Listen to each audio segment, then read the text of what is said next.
Hello, वालेकुम सलाम।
अब ग्रेडियंट डिसेंट का कॉन्सेप्ट समझ में आ गया आपको, ये समझ में आ गया कि पॉजिटिव वैल्यू पे क्यों कम हो रहा है, नेगेटिव वैल्यू पे क्यों बढ़ रहा है, ये तमाम चीजें आपको क्लियर हो गई।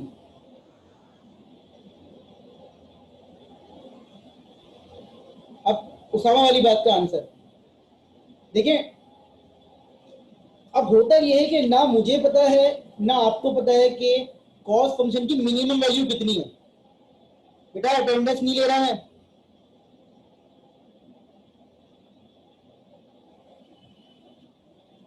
एक तो हमारे साथ मसला ये है कि हम वो काम करने लग जाते हैं जो दुनिया कर लेती है।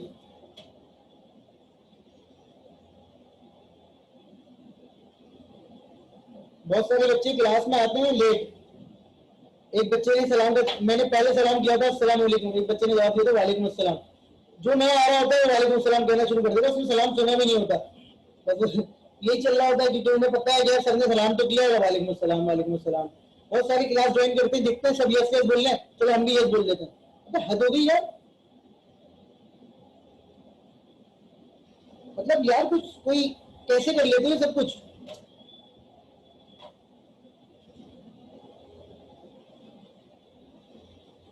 अक्सर देखता हूँ एक बच्चे ने अभी क्लास ज्वाइन की हुई, बोलेगा यस सर। तो भाई तुमने कुछ पढ़ा ही नहीं है, तुमने कुछ पढ़ा ही नहीं है, तुम्हें पता ही नहीं है सर क्या बात हो रही है। मैं पूछ क्या रहा हूँ यस सर, मेरी हंसी छूट जाती है। मैं कहता हूँ ये जो है ना बच्चा सिर्फ ये सुन के भूल रहा है यस सर के, बाकी सब यस यस बोल रहे हैं। मेरी शफकत तो ऐसी है कि छोड़ दो, पढ़ लेते हैं। अच्छा, उसामा ने एक सवाल पूछा था शुरू में, लोकल मिनिमा। देखिए, लोकल मिनिमा का कॉन्सेप्ट मैंने आपको एआई में दिया था, जिन लोगों ने पढ़ा था, सभी पढ़ते हैं। हमने ये पढ़ा था हिल क्लाइंबिंग। और हिल क्लाइंबिंग में हमने ये कहा था कि भाई एक ब्लाइंड पर्सन जो है पहाड़ी पे चढ़ने की कोशिश कर रहा है, उसको कुछ भी नहीं दिख रहा, तो वो क्या करता है अपने सराउंडिंग में हाथ लगा लगा के अपने सराउंडिंग में टॉप पे चढ़ने की कोशिश करता है। और वो क्या करता है, तो टॉप पे चढ़ने की कोशिश करता है, एक आता है तो अपने सराउंडिंग में वो देखता है तो सारी जगहों पे उसको ना अपने से नीचे जगह दिख रही होती है हाथ लगा के, क्योंकि उसको दिख तो रहा नहीं है कुछ, वो फील कर रहा है, तो वो फील सिर्फ अपने सराउंडिंग में कर सकता है। तो अपनी सराउंडिंग को फील कर रहा है, उसको ऑफर्स करें। मैं यहाँ अपने लोकल मिनिमा पे बात कर रहा हूँ, लोकल मैक्सिमा की बात नहीं कर रहा। तो बस करें मैं यहाँ हूँ, मुझे मिनिमम जाना है, अब मैं यहाँ पहुंचा और मैं यहाँ पहुंच गया। अब चूंकि मैं ब्लाइंड हूँ तो मैं दोनों तरफ देखता हूँ, अपने तो टॉप आ रहा होता है, तो मैं कहता हूँ यार मुझे लगता है कि मैं बेस्ट आंसर पे पहुंच गया हूँ, लेकिन इस सिस्टम में एक आंसर यहाँ भी मौजूद है जो कि इससे बेहतर है। क्लियर हो रही है बात। लेकिन चूंकि मैं ब्लाइंड हूँ, ये इस तरह की मिसाल हो गई कि मैं फर्स्ट पोजीशन लेके आया हूँ लेकिन 2.6 जीपीए पे। क्यों? क्योंकि मेरी सराउंडिंग में जितने भी लोग थे मेरी क्लास में, वो क्या थे, वो मुझसे और गए गुजरे थे। तो अगर मैं लोकल मिनिमा की बात करूं तो हमारा gradient descent definitely local minima में फंस सकता है। हमारा ग्रेडियंट डिसेंट लाजमी लोकल मिनिमा में फंस सकता है, ठीक है ना। तो इसका सोल्यूशन क्या हो सकता है आपके ख्याल में, कि अगर हम लोकल मिनिमा में फंस रहे हैं? जी सामा, क्या हो सकता है इसका सोल्यूशन, कि अगर हम लोकल मिनिमा में फंस जाए तो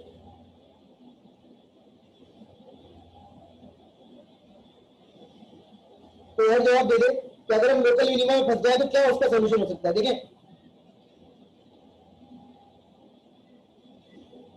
बैठ जाते हैं, बहुत सारी चीजों को फ्लाइट वगैरह में जाते हैं, हाँ बहुत सारी सोल्यूशन हो सकते हैं।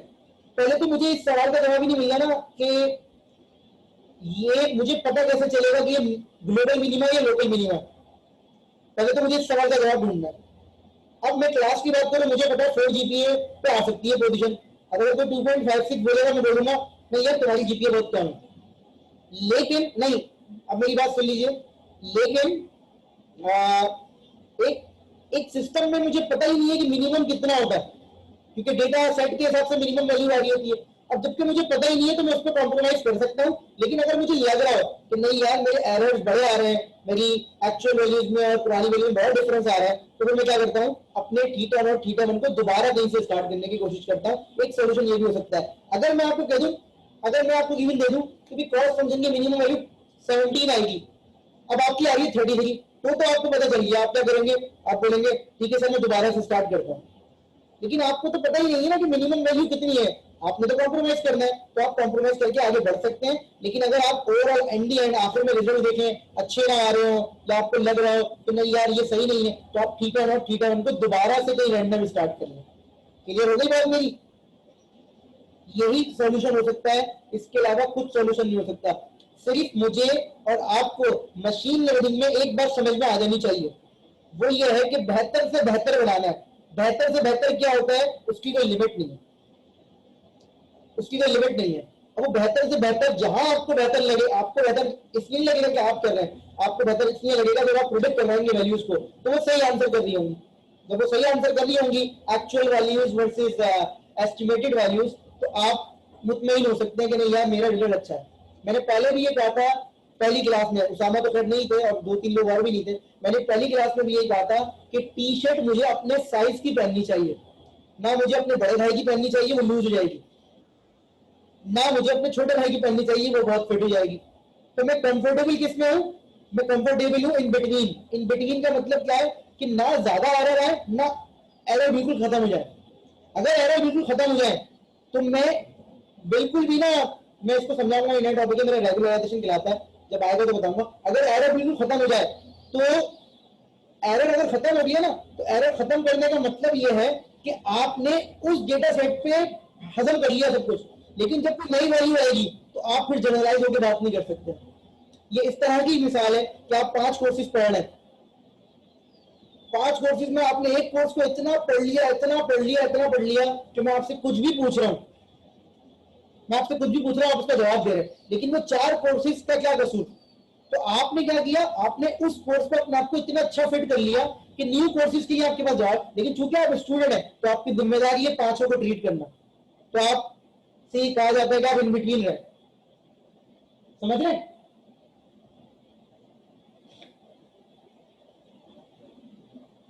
तो आपको इन बिटवीन रह के चलना है। आपने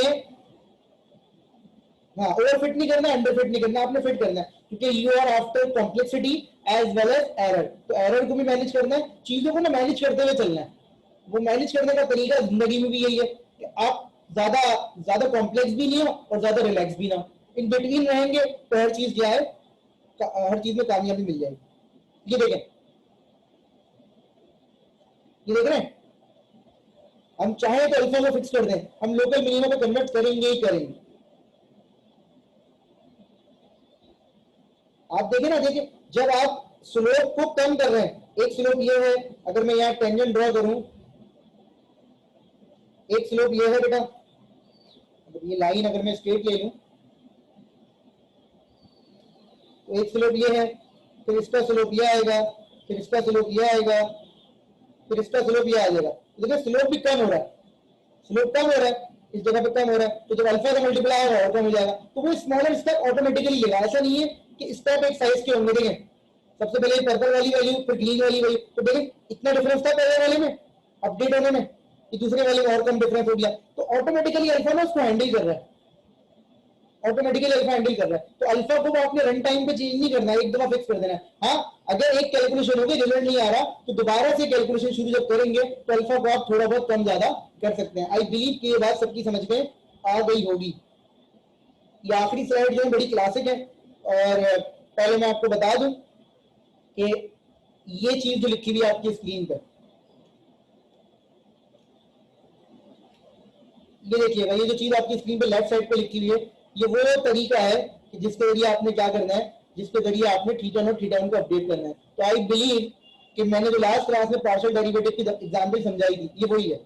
आपने थीटा नॉट, अगर आप इस फॉर्मूले को दोबारा जाइए बेटा, इसको गौर से देखिए, इस वाले फॉर्मूले को मैं इसको यहाँ कॉपी कर देता हूँ, नेक्स्ट पे यहाँ कहीं कॉपी कर रहा हूँ, ठीक है। ये देखें, इस फॉर्मूले को गौर से देखें, जब इस फॉर्मूले का derivative with respect to theta naught लूंगा तो ये आंसर आएगा।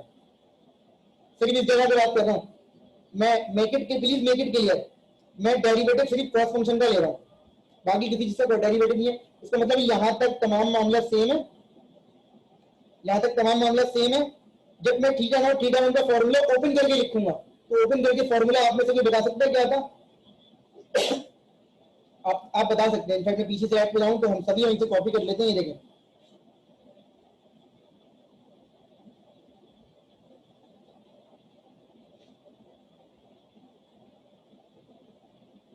ये फॉर्मूला है कॉस फंक्शन का। जब इस फंक्शन में मैं एच ऑफ थीटा की वैल्यू पुट करूंगा तो ये आ जाएगी theta naught plus theta one X. ये पूरी derivation with respect to theta naught और थीटा वन में करवा चुका हूं पिछली क्लास में। तो आई बिलीव कि अगर मैं ये भी करवाऊंगा तो हमारा टाइम गया होगा, ठीक है। जब मैं इसका डेरिवेटिव लूंगा तो मुझे पता है कि एक दफा मुझे पावर का डेरिवेटिव लेना है। जब टू का डेरिवेटिव लूंगा तो यहाँ आ जाएगा, टू से टू हो जाएगा कैंसिल। ऐसा ही है, ऐसा ही है या कुछ और है? जब मैं इसका डेरिवेटिव लूंगा with respect to theta naught तो टू इधर आ जाएगा, टू से टू कैंसिल हो जाएगा। और जब मैं इसको इधर फिट करूंगा, ये पूरा काम मैं पिछली क्लास में करवा चुका हूं इसलिए मैं नहीं करवा रहा, तो यहां पर मेरे पास सिर्फ क्या बचेगा? एक्स। ये देखिएगा, ये मेरे पास बचा, ये पूरी चीज एवरेज आ गई और ये सब खत्म हो जाएगा। यहाँ बचेगा सिंपल वन अपॉन एन, बाकी पूरी चीज सेम आएगी क्योंकि with respect to theta naught जब मैं डेरिवेटिव लूंगा तो इस थीटा नॉट का डेरिवेटिव आएगा वन, बाकी इन दोनों का डेरिवेटिव आ जाएगा जीरो। तो सिर्फ यहाँ बचेगा वन, और जब वन बचेगा तो ये थीटा नॉट का फॉर्मूले में जब थीटा नॉट का यूज करेंगे तो ऐसे करेंगे। इस फॉर्मूले में जब आप थीटा नॉट के लिए अपडेशन करेंगे तो फाइनल फॉर्मूला ये बन जाएगा after derivative. Is it clear? And same goes for this. Theta one के लिए जब आप इसका डेरिवेटिव लेंगे with respect to theta one तो थीटा वन को जब इधर पुट करेंगे यहाँ एक्स बचेगा सिर्फ, बाकी सारी चीजें सेम है, एक्स बचेगा, वो एक्स बाहर आ गया। ये काम मैं आपको पिछली क्लास में करवा चुका हूँ बोर्ड पे, तो अगर आपको कोई कंफ्यूजन हो तो आप बिल्कुल वहां से हेल्प ले सकते हैं, कोई मसला ही नहीं है, ठीक है। तो यहां तक आई बिलीव समझ में आ गया सबके। ये दो फॉर्मूले हैं अब खुल गए, थीटा नॉट थीटा वन। क्योंकि हम लीनियर रिग्रेशन की बात कर रहे हैं विद वन वेरिएबल तो हमारा एक ही वेरिएबल यूज होगा एक्स। अगर हमारे पास टू वेरिएबल होते तो थीटा टू भी आ जाता, वो मैं आपको बताऊंगा अभी। तो यहां तक आई बिलीव किसी को कोई भी कंफ्यूजन नहीं होनी चाहिए। जी सर, तो सवाल है यहाँ तक। अब ये देखिए, इन्होंने एनजीओ में ही बड़ी अच्छी सी इन्होंने एग्जाम्पल समझाई है, मैं आपको समझा देता हूँ। ये देखिएगा,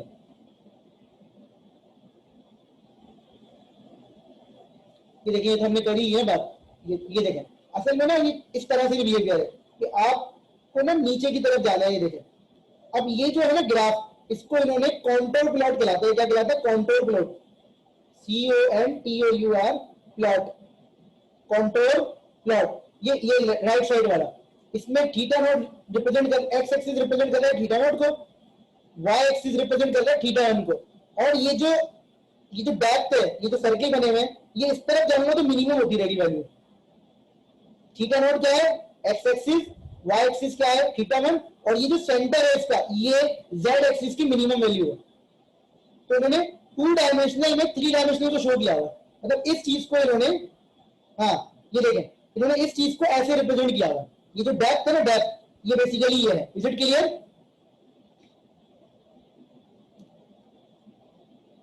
तो मसला तो नहीं है ना इसमें समझने में। अब मैं आपको इसकी डायग्राम समझा रहा हूं। तो देखिए, इन्होंने क्या किया हुआ, इन्होंने किया हुआ, सबसे पहले इन्होंने रैंडम ले लिया। क्या ले लिया कि भाई -900 और 0.1, मतलब थीटा नॉट को ले लिया इन्होंने 900 और थीटा वन को ले लिया इन्होंने -0.1। ये देखें, तो इनिशियली कॉस फंक्शन की वैल्यू यहां पर आ गई। इनिशियली कॉस फंक्शन की वैल्यू क्या आ गई यहां पर। अब इन्होंने क्या किया? ग्रेडियंट डिसेंट अप्लाई किया। तो ग्रेडियंट डिसेंट ने इन्होंने इनको नेक्स्ट जो वैल्यू दी, ये देखें इनको लाइन को थोड़ा सा बेहतर हो गई, मतलब ग्रेडियंट डिसेंट में अपग्रेड हो गई, इनको जो वैल्यू दी वो दी है। अब थीटा नॉट दिया तब थीटा वन दिया, जब ग्राफ को प्लॉट किया तो ये हो गया। फिर उन्होंने अपडेट करके दी, ये ग्रेडियंट डिसेंट चल रहा है लेफ्ट हैंड साइड पर और राइट साइड पे उसका इफेक्ट दिखा रहा हूं। फिर देखें ये ऑटोमेटिकली हो रहा है, मैं कुछ भी नहीं कर रहा, मैं सिर्फ क्या कर रहा हूँ ग्रेडियंट डिसेंट अप्लाई कर रहा हूँ। तो ग्रेडियंट डिसेंट ये वो दिखा रहा हूँ जो एक्चुअल डेटा सेट पे लाइन ड्रा हो रही है, और ये दिखा रहा हूँ कॉस्ट फंक्शन। ये देखें, ये देख रहा है खुद ही मिनिमाइज हो रहा है। अब यहां पहुंच के मैं रुक गया। अब अगर मैं सिर्फ इस ग्राफ को देखूं तो ये लाइन हमें बेस्ट फिटेड नजर आ रही है, मतलब ये डेटा को अच्छा रिप्रेजेंट कर रही है। इससे ज्यादा बेस्ट फिट इस वक्त नहीं हो सकती with theta naught theta one, जैसे हमने स्टार्ट किया था। इससे ज्यादा बेस्ट फिट लाइन नहीं हो सकती with the same theta naught theta one जो हमने स्टार्ट किया था। अगर हम थीटा नॉट थीटा वन को कुछ और ले लेते तो इट माइट बी पॉसिबल, शायद थोड़ा और बेहतर हो जाती, लेकिन मुझे सबसे बेहतर लाइन यही लग रही है। तो ये समझ में आया सबके? इसको देख लें, कोई सवाल हो तो मुझे बताइए।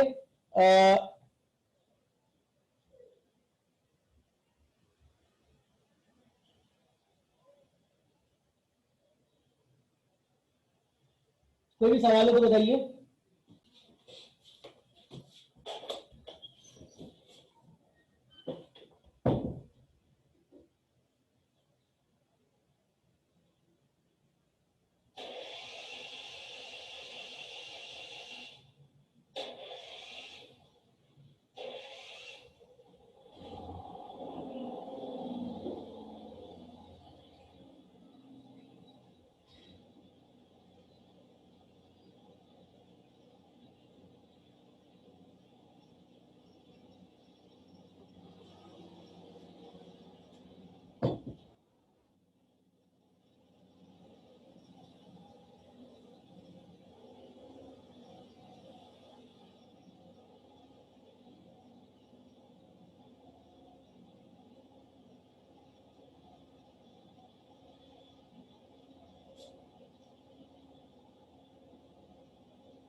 जी सर, देख लिया सबने? कोई भी सवाल नहीं है किसी का?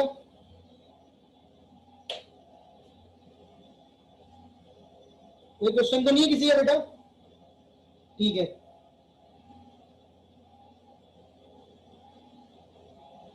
अच्छा, होता ये है कि इट्स नॉट नेसेसरी कि आप जो है पूरा डेटा यूज करें, आप कम डेटा में काम कर सकते हैं, तो डिपेंड करता है। खैर, अब हम लोग ना थोड़ा सा इसका कोड देख लेते हैं।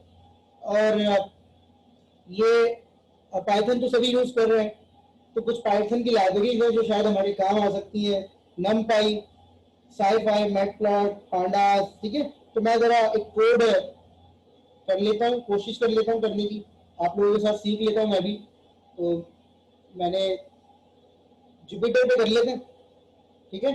जुपिटर नोटबुक खोल लिया मैंने, और मैं आपको अब इसका जरा सा कोड दिखा देता हूँ। देखिए, अब ना हमें पूरी थ्योरी आ गई, अब हमें पूरी थ्योरी आ चुकी है, हमें पता है कि कोई प्रॉब्लम ही नहीं है।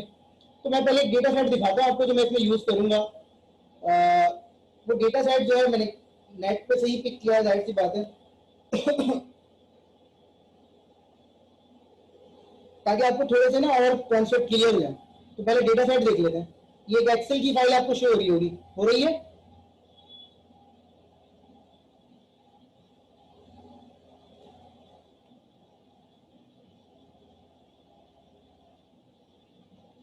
हो रही है एक्सेल की फाइल? तो जरा देखिए ऊपर क्या लिखा हुआ है, और क्या क्या लिखा हुआ है, क्या क्या चीजें हो रही हैं।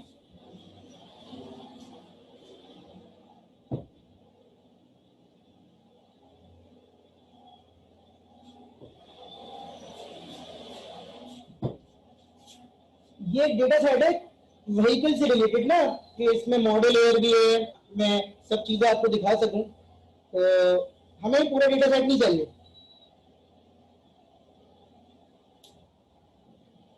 इस टॉपिक की थ्योरी देखिए, टॉपिक तो कंटिन्यूस है।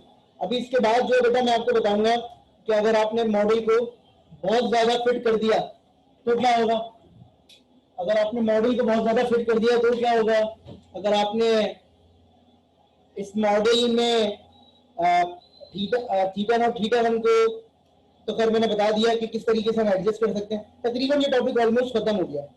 न्यूमेरिकल करने हैं तो वो तो आप कर ही सकते हैं, मैंने आपको पिछली क्लास में दे दी थी एक एग्जाम्पल। ठीक है, ये देखें मॉडल यार में अब होता ही है कि जब हमें कोई डेटा सेट मिलता है तो हो सकता है उस डेटा सेट के अंदर कुछ चीजें हमारे काम की और कुछ चीजें हमारी काम की ना, लेकिन चूंकि हमें डेटा सेट मिल जाती है, तो फर्स्ट करें मैं स्टूडेंट का डेटा सेट उठाऊं, तो हो सकता है कि मुझे स्टूडेंट का स्टूडेंट की डेट ऑफ बर्थ मिल जाए, स्टूडेंट का घर का एरिया मिल जाए कि कहाँ रहता है वो, स्टूडेंट का नाम पता चलेगा, एसआईडी पता चलेगी, सेमेस्टर पता चलेगा। तो बहुत सारी चीजें इरेलीवेंट हो सकती है मेरे लिए, बहुत सारी चीजें रेलिवेंट हो सकती हैं।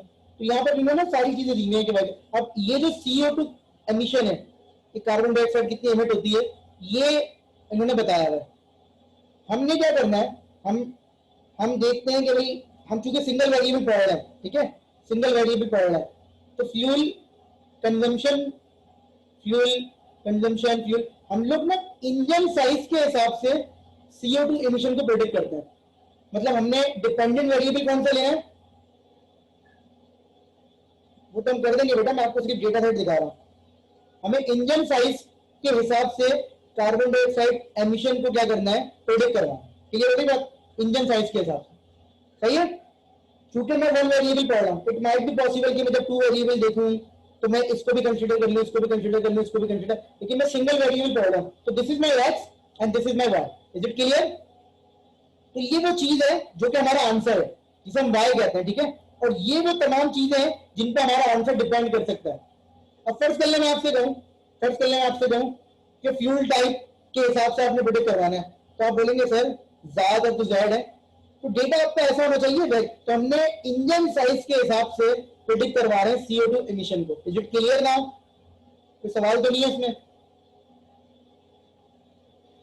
और चूंकि कंटिन्यूस है तो इसमें हम रिग्रेशन का डेटा यूज कर सकते हैं, मतलब रिग्रेशन लाइन लगा सकते हैं। देख रहे हैं ये कंटिन्यूस है वैल्यूज। तो अब मैं ये डेटा जो है, इस डेटा में से मैं क्या करूंगा, पहले इसको फाइल को रीड करवा लूंगा। आप लोगों को सारी चीजें पता होंगी, आप लोग मेरी हेल्प करते रहिएगा। फिर उस फाइल को रीड करने के बाद मैं इंजन साइज और CO2 एमिशन को उसमें से एक्सट्रैक्ट कर लूंगा और नया डेटा बना लूंगा, और उसके बाद में क्या करूंगा, उस डेटा पे अपने लीनियर रिग्रेशन का मॉडल लगाऊंगा। कुछ चीजें हैं जो कि मैं आपको रन टाइम पे समझाता भी रहूंगा, तो कोड में कोई प्रॉब्लम होगी आपको तो आप मुझसे पूछ लीजिएगा। ठीक है, आप सबको जुपिटर का पता है, आप लोग पाइथन पढ़ के आए और आप लोगों को जुपिटर नोटबुक का अंदाजा है।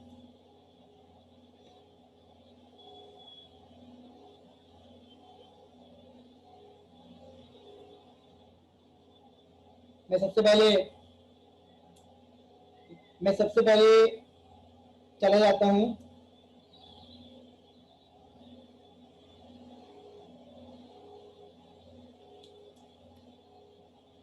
अच्छा, मैं इसको बंद करके खोल लेता हूँ।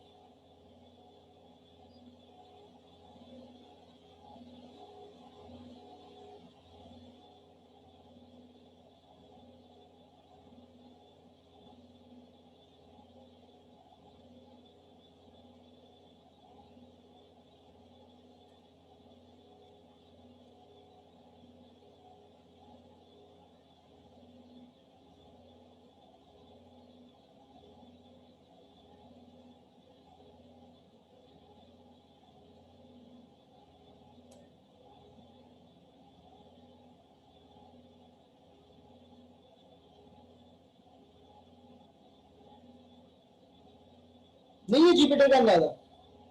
क्या चीज नहीं है?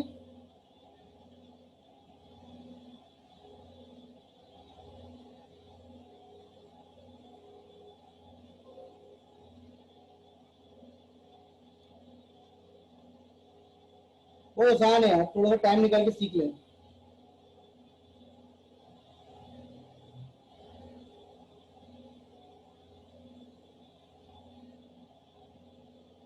एक मिनट दे दे, पहले मैं ये खोल लूं तो फिर मैं आपको समझाता हूँ।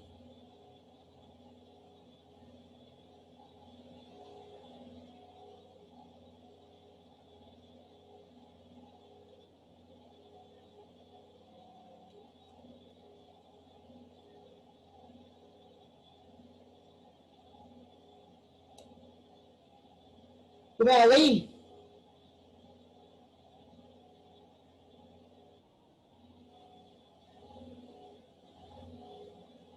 मेरी जिंदगी के ना दो ही मकसद रह गए हैं बस, बल्कि एक ही मकसद है। मकसद क्या है? मकसद ये है कि जब कोई टीचर अच्छा पढ़ाए तो उसको क्रेडिट नहीं देना है, और जब कोई टीचर अच्छा ना पढ़ाए तो वो जरूर बोलना दुनिया के सामने। वहां थोड़ी मेहनत खुद नहीं हो सकती। ठीक है सर, ये दिख रहा है आप लोगों को? मैंने अपनी डायरेक्टरी चेंज कर ली है और मेरी डाउनलोड में एक फाइल पड़ी हुई है। वो फाइल है फ्यूल की। तो सबसे पहले मैं ये करता हूँ कि अपनी डिफरेंट लाइब्रेरीज को मैं यहाँ पर इंपोर्ट करवा लेता हूँ। तो आप लोगों को पता है कि कौन कौन सी लाइब्रेरी है। सबसे पहले मैं पांडास की लाइब्रेरी को इंस्टॉल करवा लेता हूँ। अब देखें, हम मशीन लर्निंग पे फोकस करेंगे। ये अगर कुछ बेसिक चीजें हैं जो आपको नहीं पता, वो आप खुद भी पढ़ सकते हैं। मैं बिलीव ये करता हूँ कि आप जो है वो स्टूडेंट हैं ग्रेजुएशन के लास्ट ईयर्स के, तो किसी भी टूल को समझना, किसी भी इस तरह की चीज को समझने में कोई प्रॉब्लम नहीं होनी चाहिए। सही है। मैंने पांडास की लाइब्रेरी को इंपोर्ट करवा लिया, नमपाई को करवा लेता हूँ। पांडास की लाइब्रेरी को इसलिए इंपोर्ट करवा रहा हूँ कि वो एक्सेल की फाइल मुझे रीड करनी है। ठीक है,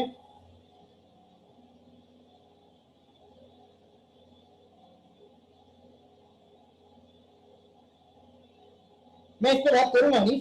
मैं इन चीजों के लिए तो तैयार बैठा हूँ। मेरे सामने कोई आए, मैं उसे घर छोड़ के आता हूँ ऐसी बातों पर। डेमोक्रेसी में तो फिर बहुत कुछ अलाव है। डेमोक्रेसी में अलाव है। तुम ना जानते नहीं हो नहीं तुम बात किससे करते हो। ये रिकॉर्डिंग रिकॉर्डिंग हटा के बात करो ना, तो यकीन करो मैं ऐसी ऐसी बातें हैं मेरे पास, स्क्रीनशॉट पड़ेंगे स्टूडेंट के, क्या क्या चीजें नहीं पड़ेंगी। डेमोक्रेसी में ये थोड़ी होता है दोस्त कि टीचर को मैसेजेस किए जाए मैसेंजर में। मैं भी ऐसे ही बता रहा हूँ सर, मैं भी सीरियस नहीं हूँ। मैं बिल्कुल भी सीरियस नहीं हूँ। डेमोक्रेसी है बोल रहा हूँ मैं जरा ये लिख दूँ कुछ चीजें तो फिर मैं आपको बता देता हूँ।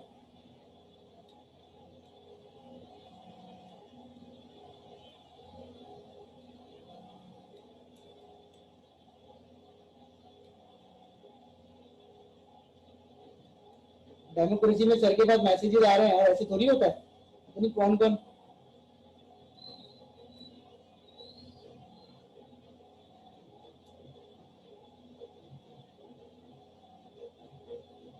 देखिए भाई, जैसे कि मैंने आपसे पहले कही थी ये बात कि दुनिया ना बहुत आसान हो गई है। अगर ये 4-5 साल पहले आप ये कोर्स पढ़ रहे थे मशीन लर्निंग का, तो लीनियर रिग्रेशन जो है वो हम आपको पूरा कोड कर रहे होते, जैसे आपने एनसी में बहुत सारे बच्चों ने किया है। लेकिन यहाँ पर चूंकि एक फैसिलिटी मौजूद है, तो हम कोडिंग में अपना टाइम वेस्ट भी करेंगे किस तरीके से चीजों को मल्टीप्लाई करना। हमारे पास सारी चीजें बिल्ट है। तो मैंने सबसे पहले क्या किया, पांडास की एक लाइब्रेरी इंपोर्ट करवा ली और उसे पीडी लिख दिया। नमपाई एरे के लिए रख लिए, ये प्लॉट के लिए किए, पीएलटी जहां पर भी मुझे पांडा को यूज करना, मैं उन बच्चों को बता रहा हूँ जिनको नहीं पता। जहां पर भी मुझे पांडा की लाइब्रेरी का फीचर यूज करना होगा तो मैं पीडी लिख लूंगा और पीडी डॉट करके वो लिख लूंगा। तो सबसे पहले मैं क्या कर रहा हूँ, सबसे पहले मैं अपनी एक्सेल की फाइल को रीड कर रहा हूँ डेटा के अंदर। एक डेटा का वेरिएबल ले लेता हूँ और पीडी डॉट रीड, और कौन सी फाइल है, सीएसवी की। ठीक है, एक्सेल फाइल है, उसका नाम मेरे पास जो है वो है fuel.csv। ये मैंने डेटा की फाइल को रीड करवा दिया। अब मैं देख लेता हूँ कि डेटा की फाइल रीड हुई है नहीं हुई है। अच्छा, इसको चलाने देखिए, पहले मुझे बता दें जुपिटर आज से पहले किसने यूज नहीं किया।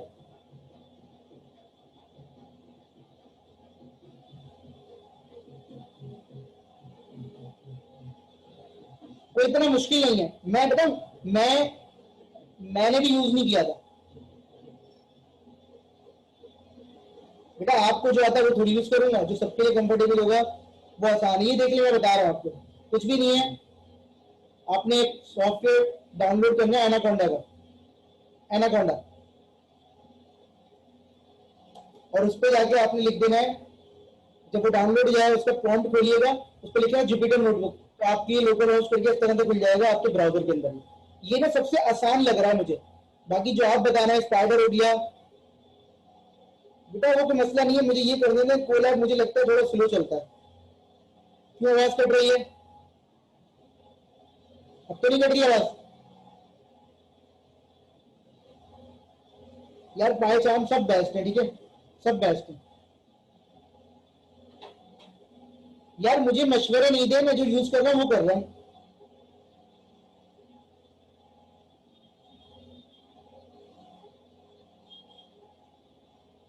मैं ये यूज कर रहा हूँ, आपको कुछ और यूज करना है, आप कुछ और यूज कर लीजिएगा, खत्म हो गएगा। आपको सीखना है ना, आप कहीं पर भी सीखना है। क्लास में 50 बच्चे हैं, सबकी मर्जी पे थोड़ी चलूंगा बेटा मैं इतनी सी बात है। खैर ये डेटा लिख के मैं एंटर करता हूँ, मैं अपना डेटा देख लेता हूँ, ठीक है। शिफ्ट एंटर करके यहीं पर ही हो जाएगा, ये देखिए शिफ्ट एंटर करके ये मेरा डेटा आ गया यहाँ पर, सही है। ये तमाम डेटा आ गया जो डेटा था।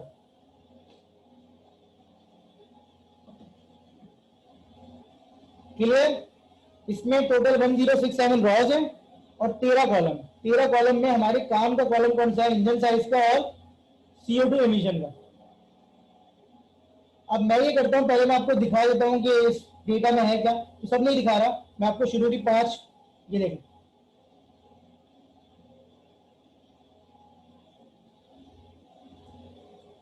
मेरी कोशिश होती है कि मैं स्टूडेंट को जो भी लाइन लिख रहा हूं वो हाथ के हाथ समझाता रहूं। जी सुलेमान,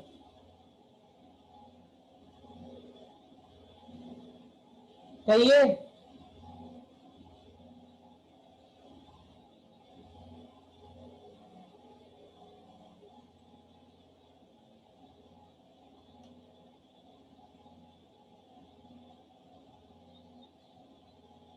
जब आप डेटा और हाइड करके लिखते हैं तो आपको शुरू के ना पांच पांच रॉज दिख जाएंगी, तो आपको अंदाजा हो जाएगा जो आपने डेटा रीड किया है वो क्या, अगर आप कंप्लीट डेटा नहीं देखना चाह रहे। सही है।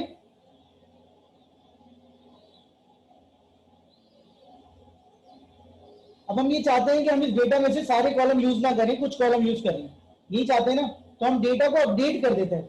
हम डेटा में से ही कुछ चीजें पिक कर लेते हैं और ये बहुत सिंपल सी कहानी है। देखें, आप डेटा में से सबसे पहले आप क्या करें, डेटा में से आप इंजन साइज और CO2 इमिशन को पिक कर ले। तो कैसे करेंगे आप? आपने लिखा डेटा, अब आपने डेटा में से ही इंजन साइज को अलग करना है, तो इन्वर्टेड कॉमास में लिखना जो चीज आप अलग करना चाह रहे हैं उसका एज इट इज नाम। ठीक है, इंजन साइज लिख दिया मैंने, कॉमा लगाया और कॉमा लगा के मैंने क्या लिख दिया, इन्वर्टेड कॉमास CO2 ये लिखें। अच्छा, स्पेलिंग मिस्टेक हो गई होगी कोई?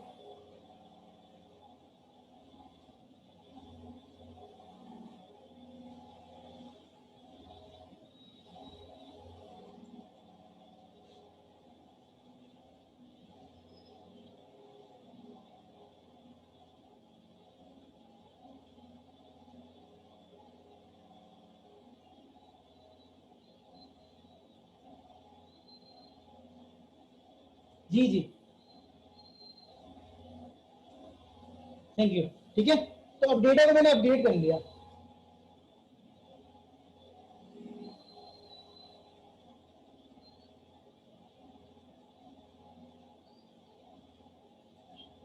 ये अगला डेटा मेरा अपडेट हो गया। अब अगर मैं डेटा को अपडेट दूं, हाँ यार ये गलतियां निकालते रहोगे तुम लोग बैठ के ना, तो डेटा में मेरे पास अब सिर्फ ये दो कॉलम आ रहा है। क्लियर हो गई बात?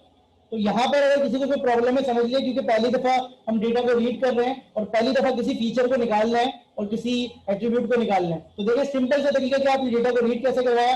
आपने डेटा को रीड करवाया panda dot read underscore CSV और फाइल का नाम लिख दिया as it is inverted commas में। ये फाइल रीड हो जाएगी, शिफ्ट एंटर करके ये फाइल रीड हो जाएगी। इस जगह पे आगे जब शिफ्ट एंटर दबाएंगे तो ये फाइल, ये लाइन रीड हो जाएगी कोड की। इसी तरीके से डेटा हो गया।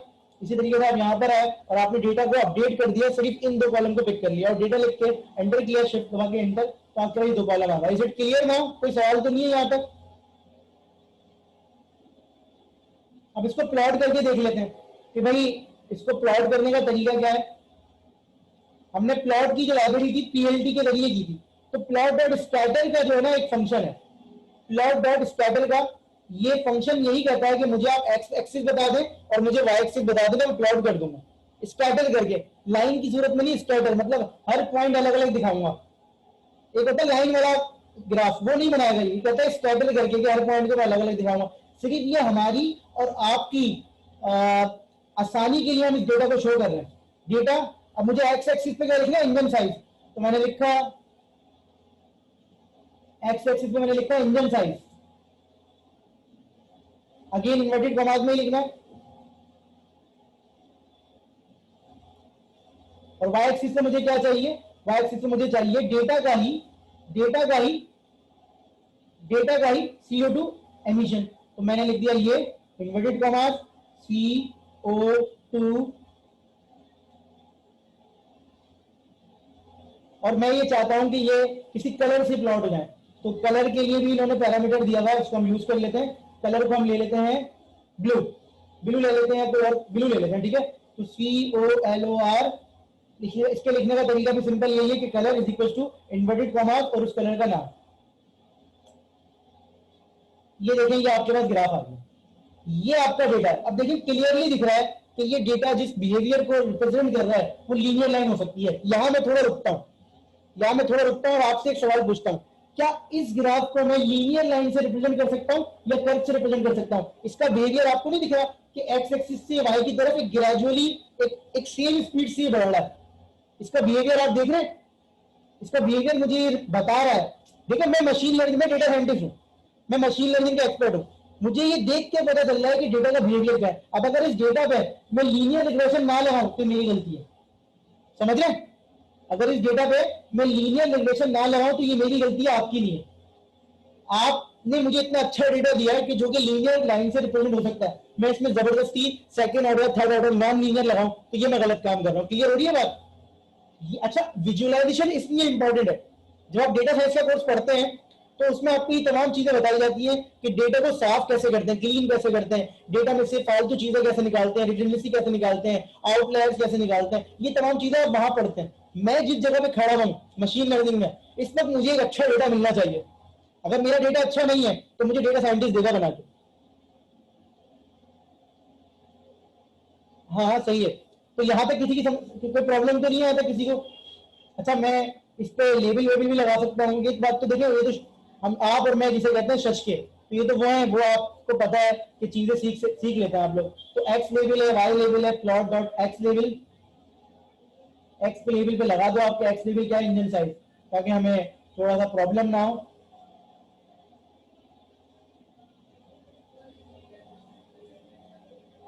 ठीक है, तो एक्स लेवल पे इंजन साइज लगा दिया, वाई पे भी लगा देंगे। अच्छा, ये मीटिंग एंड हो रही है तो एक काम करते हैं, 20 मिनट का ब्रेक ले लेते हैं। 4:45 पे हम लोग मिल रहे हैं, ठीक है?